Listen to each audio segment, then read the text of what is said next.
Qu'est-ce qu'un webdoc? Je vais tenter d'éclaircir cette question car sous ce terme existe en fait un grand nombre de concepts.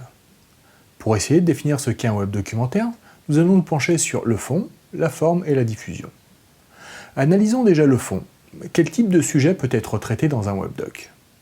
En fait, nous allons trouver une grande diversité de sujets, du reportage journalistique au montage de séquences corporate, en passant par des projets encyclopédiques. Le type de sujet traité n'est pas limité. Vu que le fond ne nous permet pas d'éclaircir cette question, tournons-nous vers la forme. Quels sont les différents types de médias constituant un webdoc? On trouve généralement dans un webdoc de la photo, de la vidéo, du son et du texte, mais aussi différents types d'animations. Là encore, pas de grande différence avec les documentaires classiques, si ce n'est au niveau de l'utilisation plus importante des photos et des animations, comme les timelapses, les animations multiplans, les diaporamas, etc. Le fond et la forme ne nous permettant pas de définir clairement ce qu'est un webdoc, c'est donc au niveau des moyens de diffusion et d'interactivité que la différence va être la plus importante. Là où un documentaire classique est visualisé de façon linéaire via un support de diffusion audiovisuelle, TV, DVD, Blu-ray, etc., un webdoc a pour moyen de diffusion principal Internet et permet une consultation non linéaire et interactive. C'est la principale différence entre un documentaire classique et un webdoc. Donc, si on tente une définition, on peut dire qu'un webdoc est avant tout une nouvelle forme de narration, utilisant comme support de diffusion Internet, et dont la fonction principale est de raconter une ou plusieurs histoires de façon interactive.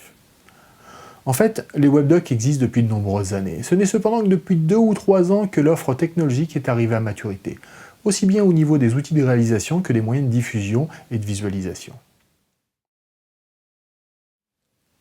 Ce n'est pas une classification nette et figée, mais je vais tenter de classer les webdocs en 3 catégories.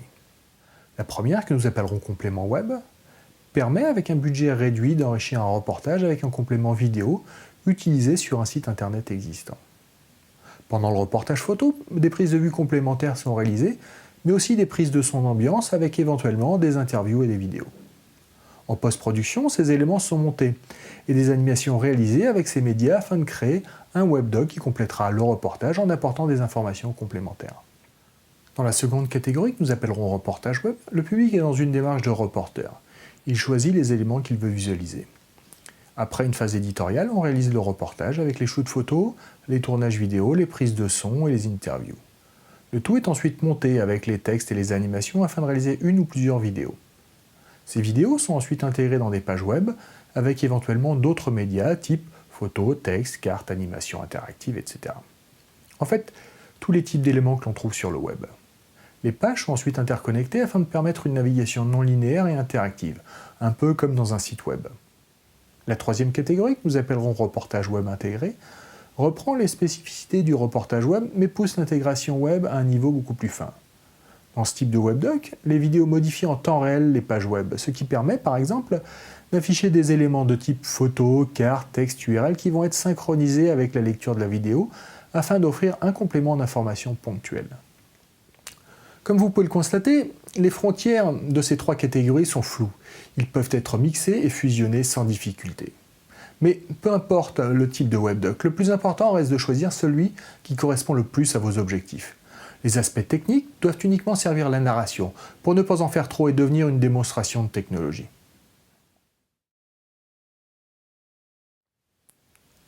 Comme nous l'avons vu, un webdoc s'appuie sur les technologies du web. Il nécessite donc, en plus des compétences nécessaires à la réalisation d'un documentaire, des compétences en informatique et des outils pour la scénarisation, la diffusion et la visualisation.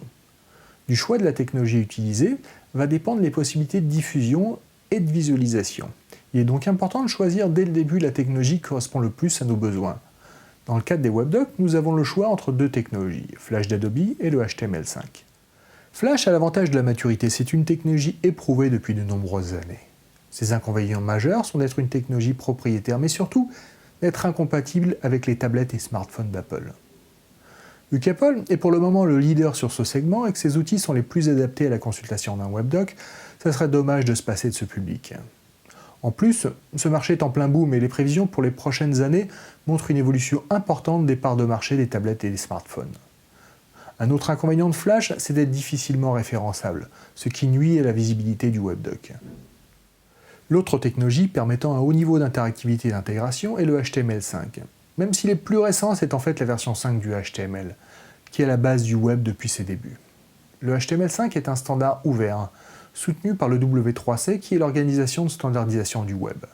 Il a le très gros avantage d'être compatible avec tous les ordinateurs, tablettes, smartphones et autres. Même sur un ordinateur un peu vieux, il suffit d'installer un navigateur récent, comme Firefox ou Google Chrome, pour consulter des sites en HTML5. Un de ses autres avantages est que dans le cadre du portage d'un webdoc vers un e-book, les animations HTML5 sont compatibles, ce qui n'est malheureusement pas le cas des animations Flash. Nous allons maintenant voir quelques types de médias intégrables dans un webdoc. Ce n'est pas une présentation exhaustive de tous les éléments utilisables, mais seulement une rapide présentation de quelques animations et rendus vidéo pour vous présenter une partie des possibilités. Ce type d'animation ne consiste pas à simplement faire un diaporama avec des photos, mais à créer une narration avec des photos placées sur une bande-son qui est ou une interview ou une piste sonore qui a pour but d'immerger le spectateur dans l'ambiance du reportage. Un travail de scénarisation est donc primordial. Pour ce type d'animation, on crée une vidéo à partir d'une série de photos pour donner un effet d'accélération temporelle. Ces animations sont rapides et simples à mettre en œuvre et dynamisent le documentaire. On peut utiliser les timelapses pour une introduction d'interview ou un générique, ou simplement pour remplacer une vidéo à n'importe quel endroit d'un webdoc. On réalise ces animations à partir de photos. L'avantage est de créer un mouvement et de dynamiser un webdoc à partir d'une simple photo. C'est rapide à mettre en place et ne nécessite pas de préparation particulière, si ce n'est de le prévoir éventuellement à la prise de vue. Les dernières générations de réflexes numériques permettent de filmer en haute définition et surtout avec un style d'image proche du cinéma.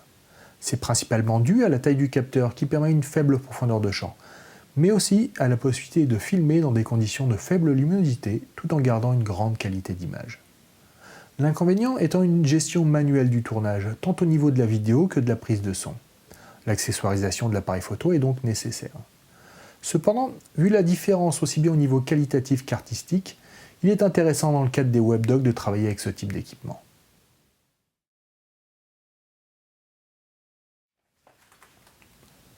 La diffusion transmédia, c'est la possibilité de démultiplier les supports de diffusion. Dans le cadre d'un webdoc, on a vu que le support principal de diffusion est Internet, mais on n'est pas obligé de se limiter à ce support. Prenons un exemple. Nous réalisons un reportage sur le tissu social de la ville. Nous allons réaliser un webdoc qui va être diffusé sur un site internet spécifique, www.letissusocialdelaville.org. À partir des photos et du contenu rédactionnel, nous pouvons publier une version web et papier du reportage. Toujours à partir de notre webdoc, on peut réaliser des montages vidéo spécifiquement destinés à alimenter les réseaux sociaux. On peut aussi éditer un livre électronique type e-book qui contiendra une partie ou l'intégralité du webdoc en vue d'une diffusion gratuite ou payante. Et pourquoi pas créer un événement comme une expo photo avec en plus la diffusion sur grand écran des vidéos. L'avantage de la diffusion transmédia, c'est de rentabiliser au maximum le travail déjà fourni et les médias déjà créés. Les différents supports de diffusion nécessitent souvent les mêmes médias, le travail est donc en partie déjà réalisé. La bascule d'un support à un autre n'est en général qu'une question de réencodage et d'intégration.